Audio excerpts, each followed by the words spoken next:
తిరుపతిలో వైసీపీ నేత చెవిరెడ్డి భాస్కర్ రెడ్డి సమావేశం నిర్వహించారు. తన దగ్గర పనిచేసే గన్మెన్ శ్రీకాకుళంలో ఉంటే సిట్ అధికారులు అతన్ని బంధించి కేసుల్లో తన పేరు చెప్పేస్తున్నారని చెవిరెడ్డి భాస్కర్ రెడ్డి అన్నారు.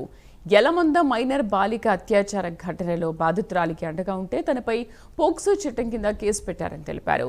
తన దగ్గర పనిచేసిన గన్మ్యాన్ గిరిని బెదిరించి 500 కోట్ల రూపాయలు పట్టుబడ్డాయని రాయించే ప్రయత్నం చేశారన్నారు.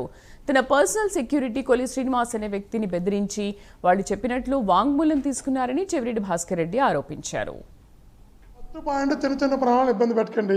అమాయకులు నిజంగా తప్పుంటే 1 year ముందు నుంచి మీరు ఏం చేస్తున్నారు, ఇప్పుడు ఎక్కడ ఏం చేయాలో అర్థం కాక దీన్ని లాక్కొస్తున్నారు. వాళ్ళందరినీ ఇబ్బంది పెట్టి మేము సిద్ధంగా ఉన్నాం, ఏ శిక్షకైనా సిద్ధంగా ఉన్నామని మేము మెంటల్గా ప్రిపేర్ అయ్యి చెప్తున్నాం.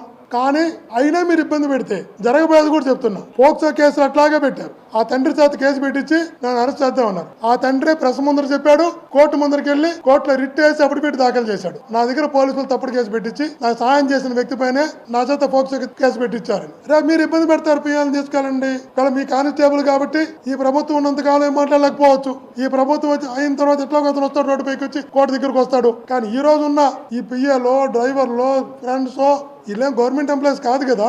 వీళ్ళు అన్యాయంగా తీసుకెళ్లి అక్రమంగా తీసుకెళ్లి బెదిరించి భయపెట్టి కొట్టి హింసకు గురి చేసి వాళ్ళ దగ్గర మీకు కావాల్సినట్టు రాయించుకుంటే తట్టుకోలేకుండా నొప్పులు భరించలేకుండా సంతకాలు పెట్టొచ్చు, వీడియో రికార్డులు చేయొచ్చు. కానీ ఒకటి గుర్తుపెట్టుకోండి, మీ చుట్టూ నుంచి వచ్చిన వెంటనే నేరుగా కోర్టుకు వెళ్ళి మీరు పెట్టిన ప్రతి ఇబ్బంది, మీరు రాయించుకున్న ప్రతి తప్పుడు స్టేట్మెంట్, మీరు మాట్లాడించిన ప్రతి తప్పుడు వీడియో కూడా కోర్టుకు వెళ్ళి సార్ నేను ఈ పరిస్థితుల్లో చేశాను, పలానా అధికారి పలానా సిబ్బంది నన్ను ఈ విధంగా టార్చర్ చేసి నా దగ్గర రాయించుకున్నారని వాస్తవాలతో కూడినటువంటి అఫిడవిట్ రిట్ పిటిషన్ కోర్టులో హైకోర్టులో జడ్జి ముందు కోర్టులో వేసి జడ్జి ముందర మిమ్మల్ని కూడా